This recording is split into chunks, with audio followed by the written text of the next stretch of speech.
ஐயா கேபி முனிசாமி ஐயா, உங்களுக்கு நான் ஒரு வேண்டுதல் வைக்கிறேன். அது நல்லா தெளிவாக தெரிஞ்சுக்கோங்க. நீங்கள்லாம் இடையில இந்த மாதிரி தமிழ்நாடு மக்களை 6 கோடி மக்களை நாசம் பண்ணுறதுக்கு நீயும் இந்த பொம்பளை பொறிக்கு ஜெயக்குமார் ஒரு அப்பனுக்கு பிறந்திருந்தா நீ பப்ளிக் வாழை எங்களை மாதிரி. நான் ஹைதராபாத்லேருந்து பேசுகிறேன், சின்னம்மா ஆதரவாளர்.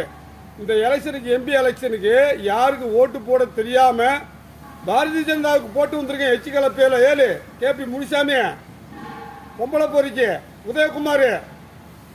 உங்களெல்லாம் செருப்பை கொண்டு அடிப்பம்பில் நான் இன்னும் பப்ளிக்கில். நீங்கள் ஒரு அப்பனுக்கு பிறந்தா நீங்கள் பப்ளிக்கு தனியாக வாங்கலை எங்களை மாதிரி. எச்சிக்கலப்பேல 7 சோத்த திங்க பிய திங்காரா. 6 கோடி மக்கள் இன்னைக்கு தடுமாடிக்கிட்டு இருக்கான். உங்கள் 6 பேரால இல்லை, எடப்பாடி குறிப்பால இல்லை. நாங்கள் 45 வருஷம் ரெட்டலைக்கு ஓட்டு போட்டு